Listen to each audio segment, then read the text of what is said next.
అట్లే సింగరేణి ఉత్పత్తి మేము ఇంత పీకినాం పొడిచినామంటారు కదా, బీఆర్ఎస్ ఉన్నప్పుడు ఉత్పత్తి ఎట్లుంది, కాంగ్రెస్ వచ్చినాక ఎట్లున్నదో చూడండి.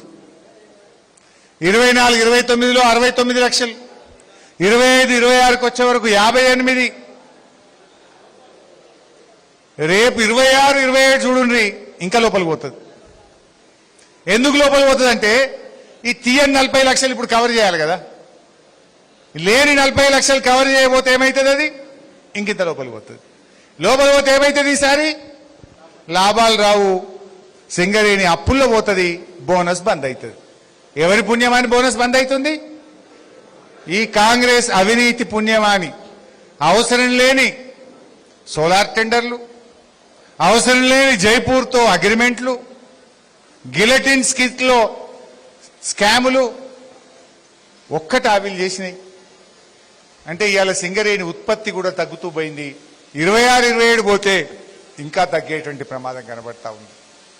ఈ రకంగా సింగరేణిని ఆగం పట్టిస్తా ఉన్నారు. ఇయర్ ఆన్ ఇయర్ బీఆర్ఎస్ టైంలో ఎట్లా పెరిగిందో చూడండి. 50 లక్షలు, 65 లక్షలు, 67 లక్షలు, 70 లక్షలు మనం పెరుక్కుంటూ పోయినాం. కాంగ్రెస్ రాగానే 69, 58, మళ్ళా సంవత్సరం ఏ 45కో 50కో బిక్తుంది కదా. 70 మిలియన్ టన్నులు. ఈ రకంగా ఉత్పత్తి తగ్గుతూ పోతుంది. సింగరేణి అప్పులు. రేవంత్ రెడ్డి నోరిప్పితే ఏమంటుండు, బీఆర్ఎస్ వాళ్ళు అన్ని కట్టకుండా పోయినరు, బీఆర్ఎస్ వాళ్ళు సింగరేణికి అంతా బాకి పెట్టిపోయినరు, నేనెట్లా సంసారం నడపాలి అని అబద్ధాలు మాట్లాడతాడు. ఇది నా సొంత కవిత్వం కాదు. నేనే సింగరేణికి ఒక ఎమ్మెల్యేగా ఇన్ఫర్మేషన్ యాక్ట్లో దరఖాస్తు పెట్టినా. సింగరేణికి రాష్ట్ర ప్రభుత్వం బొగ్గు తీసుకొని ఎన్ని పైసలు ఇవ్వాలి, ఏ ఏడాది ఎంత వచ్చినాయి, ఏ ఏడాది ఎంత బాకీ పడ్డదో చెప్పుమని సింగరేణికి నేను దరఖాస్తు పంపితే సింగరేణి స్టాంప్ వేసి సంతకం పెట్టి నాకు ఇచ్చిన సమాచారమే మీ ముందు పెడుతున్నా. ఏంది ఇది? 2014-15 కనబడుతుందా మీకు? ఇప్పుడు మంచిగా కనబడుతుందా? రైట్. 2014-15 మన బీఆర్ఎస్ వచ్చినాడు. ఆ రోజు ఎంత అప్పు ఉందంటే పాతది, మన గవర్నమెంట్ రాకముందే ఉన్నది 1958 కోట్లు బీఆర్ఎస్ వచ్చే నాటికి. సరే 15-16 పాతది కలుపుకుంటే 2300, 2300, 16-17 781, 17-18 660, ఇట్లా మొత్తం వచ్చి చివరికి డిసెంబర్ 2023 నాటికి 7355 కోట్లు. మరి కాంగ్రెస్ వచ్చినాక ఏమైంది? 2023-24 8,000 కోట్ల రూపాయలు, 24-25 14,000, ఫైనల్ 25-26 వచ్చేసరికి 19,733 కోట్ల రూపాయలు ఇవాళ సింగరేణికి రాష్ట్ర ప్రభుత్వం బాకీ పడ్డది. 19,000 మీది 7,000 తీసేస్తే ఎంత? 12,000. అంటే ఎంత బాకీ పడ్డట్టు రేవంత్ రెడ్డి 2 ఏళ్లలో? 12,000 కోట్ల రూపాయలు ఈరోజు బాకీ పడ్డాడు. వాస్తవానికి బీఆర్ఎస్ హయాంలో కరోనా వచ్చినా, అన్ని కష్టాలు వచ్చినా మనం కట్టుకుంటూ వచ్చినాం. ఇవాళ నువ్వు 1 సంవత్సరం, 2 సంవత్సరాలు, 2 ఏళ్ల ఫిబ్రవరి అంటే 2 ఏళ్ల 3 నెలలు, 2 ఏళ్ల 3 నెలల్లో 12,000 కోట్లు ఈనాటి కాంగ్రెస్ ప్రభుత్వం బొగ్గు తీసుకొని సింగరేణికి బాకీ పడ్డది. ఈ 2 ఏళ్లలోనే 12,000 కోట్ల రూపాయలు ఇవాళ సింగరేణికి రేవంత్ రెడ్డి ప్రభుత్వం బాకీ పడ్డది. ఇప్పుడు ఎవరు ఎక్కువ అప్పులు చేసిండ్రు? బీఆర్ఎస్ నంటవా? బీఆర్ఎస్ కు కరోనా వచ్చినా, ఆమ్దాని తగ్గినా అంత కలిపితే, ఇంకా పాతయి కలిపితే కూడా 7,000. నువ్వు 2 ఏళ్లలో 12,000 కోట్ల రూపాయలు ఇలా రాష్ట్ర ప్రభుత్వానికి బాకీ పడ్డటువంటి పరిస్థితి. ఇది ఇవాళ కార్మికులు అర్థం చేసుకోవాలి. అంటే ఎవరు ఇవాళ సింగరేణిని దివాలు తీపిస్తున్నారు, ఎవరు 1 రూపాయి కూడా సింగరేణికి ఇవ్వకుండా ఈ రాష్ట్రానికి అన్యాయం చేస్తున్నారో ఇవాళ కార్మిక సోదరులు గమనించాలని చెప్పి కూడా నేను కోరుతా ఉన్నా.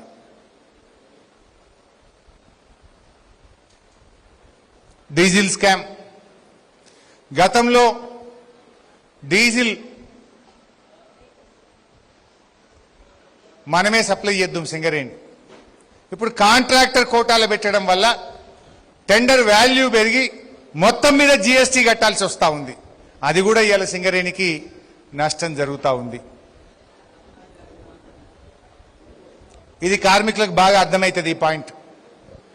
ఇప్పుడు సింగరేణికి పోయిన 2 ఏళ్ళు ఫుల్ లాభాలు వచ్చినాయి అన్నారు. లాభాలంటే గత ఏడాది ఏం చేసిండ్రు? లాభాల్లో 2283 కోట్లు పక్కకు పెట్టిన పైసలు భవిష్యత్ ఇన్వెస్ట్మెంట్ అన్నారు.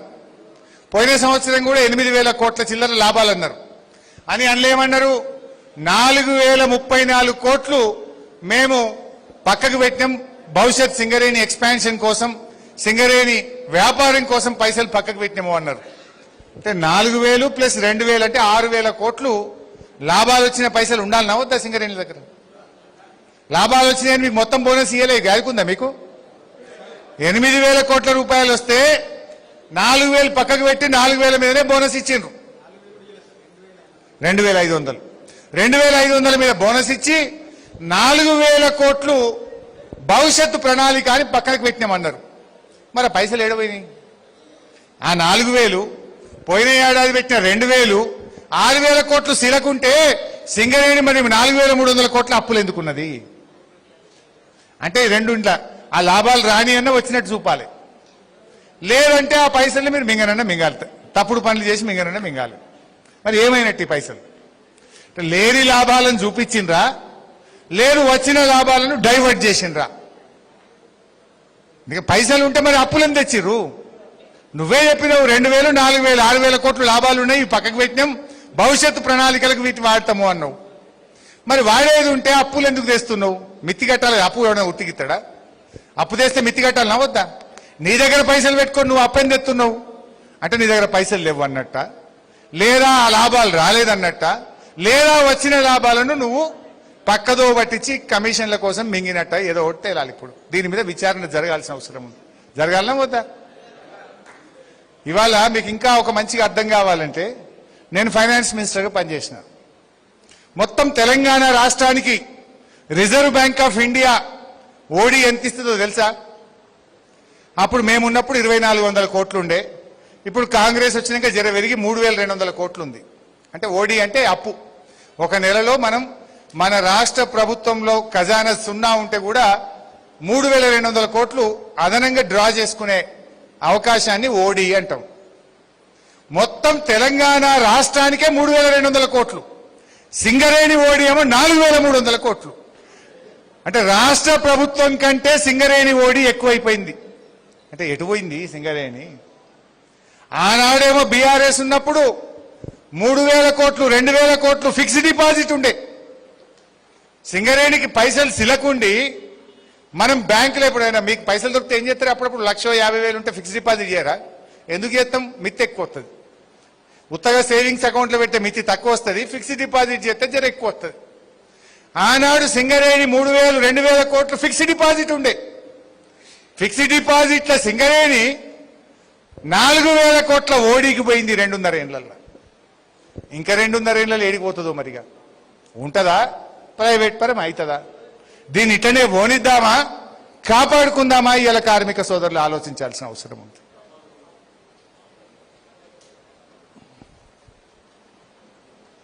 ఫుట్బాల్ షోకులు,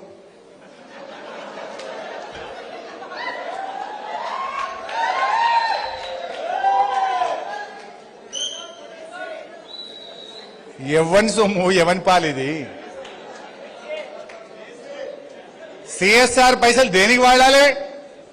సింగరేణి ప్రాంతంలో మంచినీళ్లకు వాడాలి, సింగరేణి ప్రాంతంలో రోడ్లకు వాడాలి, సింగరేణి ప్రాంతాల్లో పిల్లల చదువులకు వాడాలి, సింగరేణి ప్రాంతంలో కాలుష్య నివారణకు వాడాలి.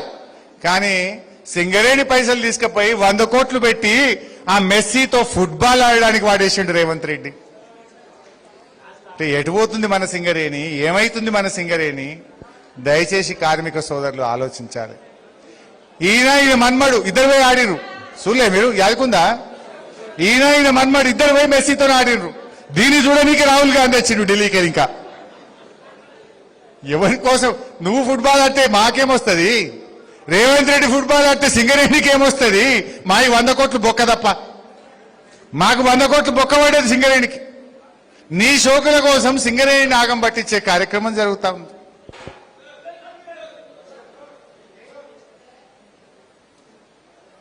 సరే, ఇది ఇప్పుడే చెప్పిన నేను, అప్పుల కుప్పగా ఎట్లా మారిందో.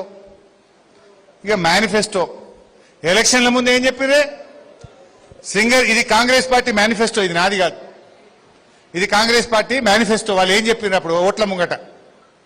కారుణ్య నియామకాల విధానాన్ని పునఃపరిశీలించి సరళీకృతం చేస్తాం.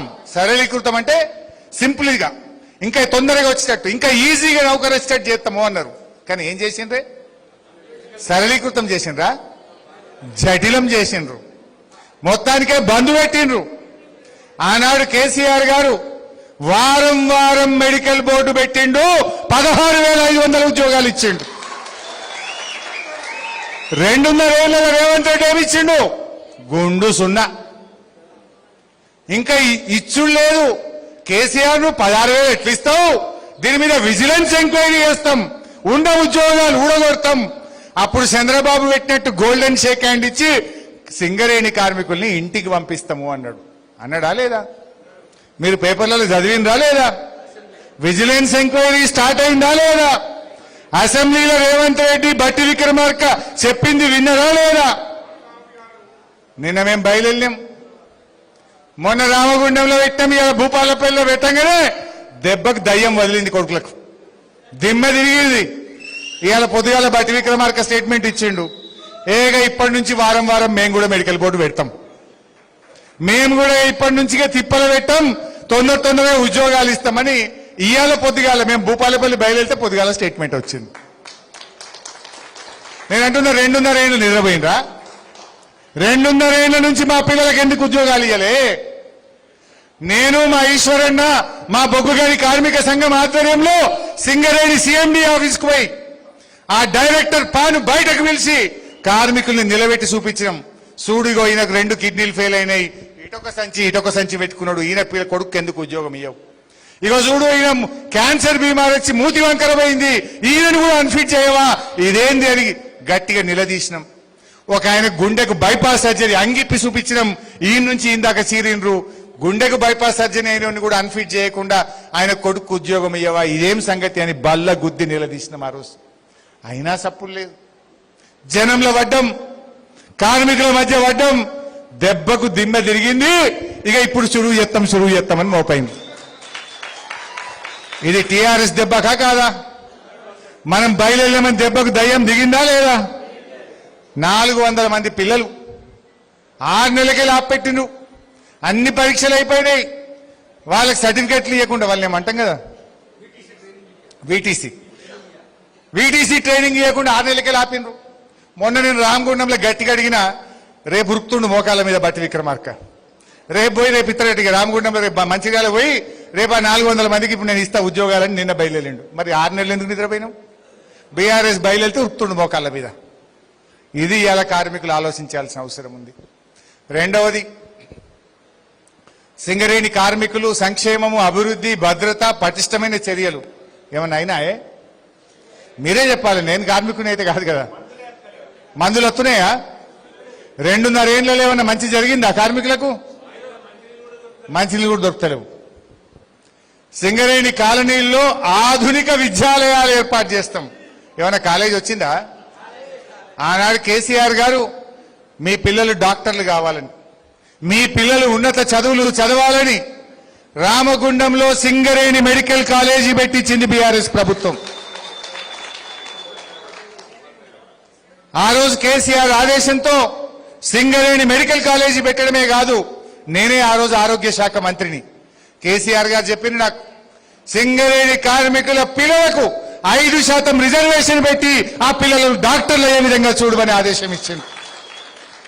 బొగ్గుబాయిలో పనిచేసే కార్మికుల పిల్లలు మళ్ళీ కార్మికుడు కావద్దు, డాక్టర్ కావాలని కలగన్నాడు కేసీఆర్.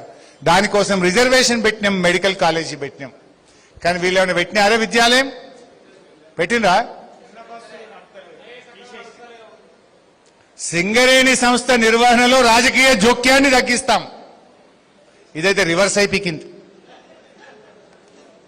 ఏ మాట కా మాట ఉమ్మడి రాష్ట్ర ముఖ్యమంత్రులు కూడా ఎవరు సింగరేణిలో జోక్యం చేసుకోలే, బీఆర్ఎస్ జోక్యం చేసుకోలే. కానీ రేవంత్ రెడ్డి రాగానే బామ్మర్ది సృజన్ రెడ్డి బయలుదేరిండిగా. మీ ఎమ్మెల్యే తక్కువ భూపాలపల్లి అయినా ఈయన కూడా ఎలిపెట్టిండు. అలా ఆడ ప్రేమ్ సాగర్ మంచిర్యాలైన ఎలిపెట్టిండు, రామగుండం అయినా ఎలిపెట్టిండు. ఇలా అందరూ సింగరేణిలో ఎలిపెట్టి అటు ముఖ్యమంత్రి బామ్మర్ది బయలుదేరితే మేమేం తక్కువ అని వీళ్ళు బయలుదేరు. అంటే రాజకీయ జోక్యం ఈరోజు సింగరేణిలో పెరిగిపోయినటువంటి పరిస్థితి.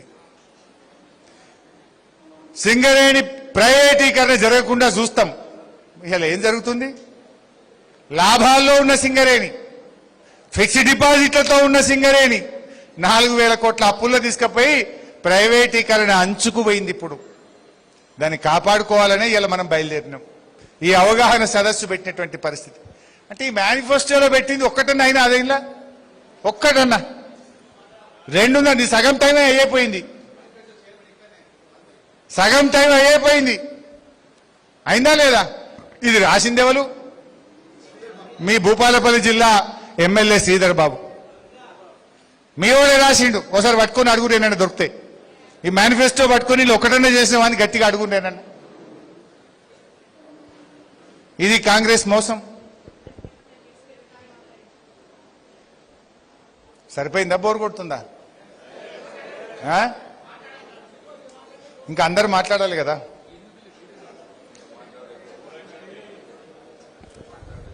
సరే, ఇవన్నీ డిపెండెంట్ ఉద్యోగాలు ఏం జరిగిందని ఆల్రెడీ చెప్పిన, మెడికల్ బోర్డులు ఇందాక చెప్పిన. సరే, ఇప్పుడు నిర్ణయాల బయలుదేరి, ఇక మనం బయలుదేరితే మన వెనక వాళ్ళు వెళ్ళారు.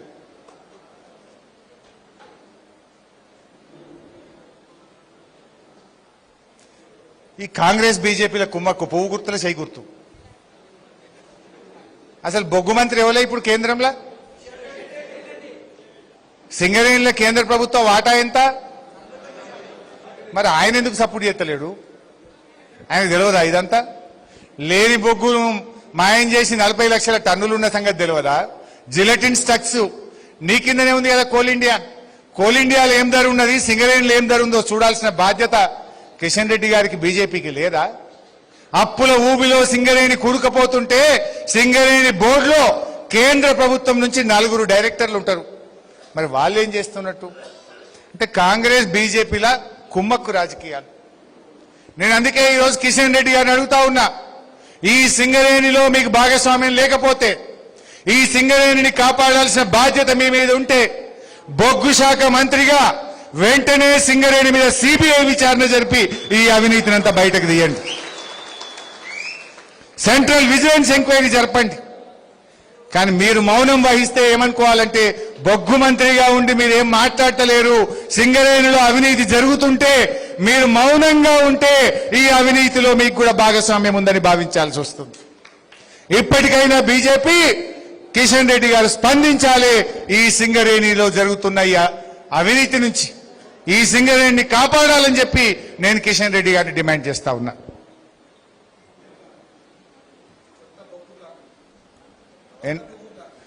కిషన్ రెడ్డి గారికి ప్రేమ ఉంటే 4 కొత్త బ్లాక్లు ఈ బాబు సింగరేణికి. 4 బ్లాకులు ఇచ్చి సింగరేణిని కాపాడు. కొత్తగా 2 బ్లాకులు మంచి మా సింగరేణికి ఇప్పి,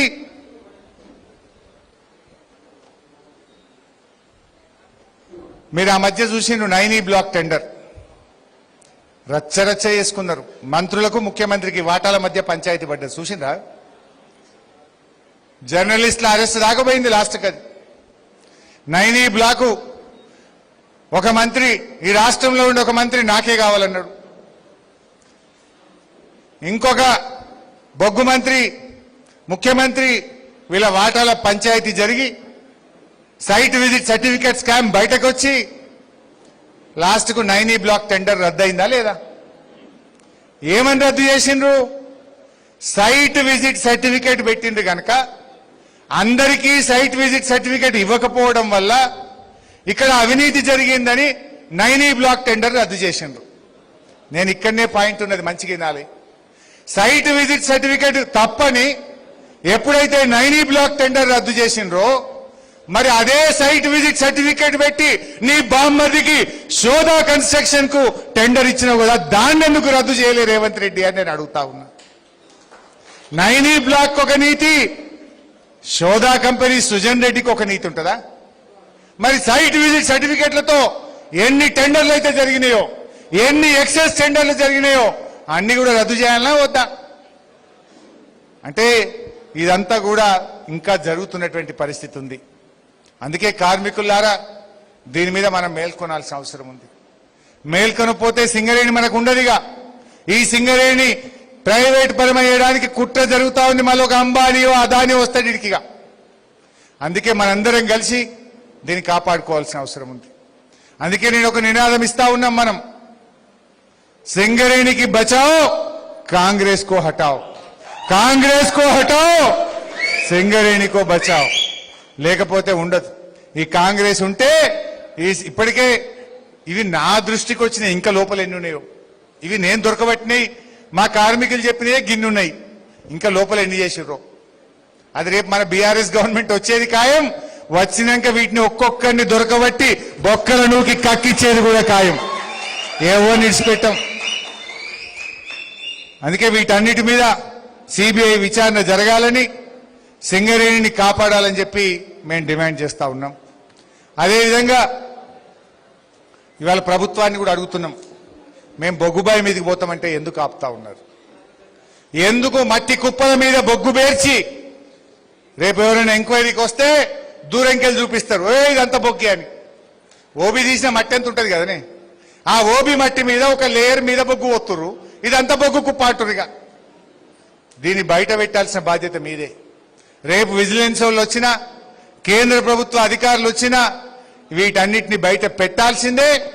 ఇంకోటి ఉంది, ఇందాక నేను చెప్పిన, ఇప్పుడు నెలకు రోజుకు 1,80,000, 1,90,000, 1,80,000, 1,80,000 మెట్రిక్ టన్నులు వస్తే 1,30,000 చూపిస్తున్నారు, 50,000 పాతది రాబట్టినమంటుండ్రు. అంటే డబుల్ రిజిస్టర్ మెయింటైన్ చేస్తుండ్రు. అసలు రిజిస్టర్ ఎంత ఉత్పత్తి అయిందో ఒక రిజిస్టర్ ఉంటుంది. కంప్యూటర్ లెక్కించేటప్పుడేమో 1,40,000 చూపించి 50,000 ఆ కుప్ప మీదకి వెళ్ళి ఎత్తినమంటారు. పాతది స్టాక్ ఉంది కదా, స్టాక్లకి వెళ్ళి ఎత్తినమంటారు. అంటే డబుల్ రిజిస్టర్ విధానం మెయింటైన్ చేస్తుండ్రు. అసలు ఉత్పత్తి ఒకటి, చూపిస్తున్నది ఒకటి. వీటన్నిటిని బయట పెట్టాలి. వీటన్నిటిని కూడా కాపాడుకునే బాధ్యత కార్మికులుగా మీ మీద ఎక్కువ ఉంటుంది. మీరు ఇప్పుడు ఇందాక చూపించిన 3 లక్షల మెట్రిక్ టన్నులు ఉందని, ఉన్నదా లేదా రేపు పోయి చూడండి. కార్మికులంతా మిమ్మల్ని ఎట్లా ఆపుతారు? లేకపోతే మీరు దొరకబట్టుండ్రి. ఇప్పుడు నేను చూపించిన కాగితం అది నా కాగితం కాదు, సింగరేణి అఫీషియల్ డాక్యుమెంటే మీకు చూపించిన. ఈ రకంగా ఇంత దారుణాతి దారుణాలు సింగరేణిలో జరుగుతున్నాయి కనుక దయచేసి కార్మిక సోదరులు ఈ సింగరేణిని ఒక కార్మికులే కాదు కదా, అసలు ఈ భూపాలపల్లి అయితేమి, బెల్లంపల్లి అయితేమి, రామగుండం అయితేమి, మంచిర్యాల అయితేనేమి, సత్తుపల్లి అయితేనేమి, ఇవన్నీ అసలు పెరిగినాయి. ఈ నగరాలు, ఈ పట్టణాలు పెరిగినాయి అంటే సింగరేణి పుణ్యమే కదా. రేపు సింగరేణి ఆగమైతాయి, పట్టణాలే ఆగమైతాయి, ఈ నగరాలే ఆగమైతాయి. ఇక్కడ ఆర్థిక పరిస్థితులు అన్ని చిన్నా భిన్నమైపోయి ఆగమై మొత్తం చీకటిమయమయ్యేటువంటి ప్రమాదం ఉంటుంది. ఇది ఒక కార్మికులది కాదు, కొన్ని లక్షల జీవితాలు, ఈ రాష్ట్ర భవిష్యత్తు, ఈ రాష్ట్రానికి సంబంధించిన అత్యంత ముఖ్యమైనటువంటి ఒక సంస్థ ఈ రోజు ఈ కాంగ్రెస్ దారుణాల వల్ల, కాంగ్రెస్ అవినీతి వల్ల ఈ సంస్థ మొదటికే పోయే ప్రమాదం ఉంది కనుక కార్మికులారా మేల్కొనండి. కాంగ్రెస్ కో హటాओ సింగరేణి కో బచాओ అనే నినాదంతో మీరు ముందుకు సాగాలని కోరుతూ జై తెలంగాణ. ఈ వీడియో పొద్దున కొప్పుల ఈశ్వరన్న, మా రాజిరెడ్డి గారు పోయినరు ఏడికి RG2, ఆడ కూడా 3 లక్షల మెట్రిక్ టన్నుల స్టాక్ ఉంది అన్నారు. ఆడపోతే రాళ్ళు తప్ప స్టాక్ లేదు. అది బొగ్గ, అది మొత్తం రాళ్ళు, మట్టి దిబ్బలు, అది తప్ప ఆడంతా 3 లక్షల మెట్రిక్ టన్నులు. అది చూస్తే అవి రాళ్ళు రిజెక్టెడ్ మాల్ పక్కకు వారపోయారా, సేల్ ఏమంటారు దాన్ని, షెల్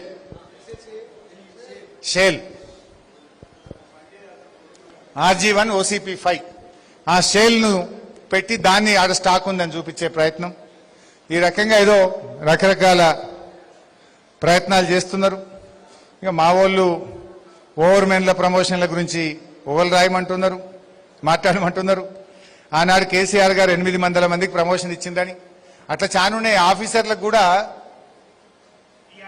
PRP అని, అంటే ప్రొడక్షన్ రిలేటెడ్ ఇన్సెంటివ్ ఇచ్చేవాళ్ళం. అంటే బాగా ప్రొడక్షన్ పెంచితే ఆఫీసర్లకు కూడా బోనస్ ఉండేది. ప్రొడక్షన్ రిలేటెడ్ PRP వాళ్ళకు కూడా బీఆర్ఎస్ ఉన్నంత కాలం వచ్చింది, కాంగ్రెస్ రాగానే ఆఫీసర్లకు కూడా బంద్ అయింది. కార్మికులకు నష్టం, ఆఫీసర్లకు నష్టం, సంస్థకు నష్టం. సో సోదరులారా, అందరం కలిసి పనిచేద్దాం, ఈ ఉద్యమాన్ని ఉధృతం చేద్దాం, ఈ సంస్థను కాపాడుకుందాం. జై తెలంగాణ.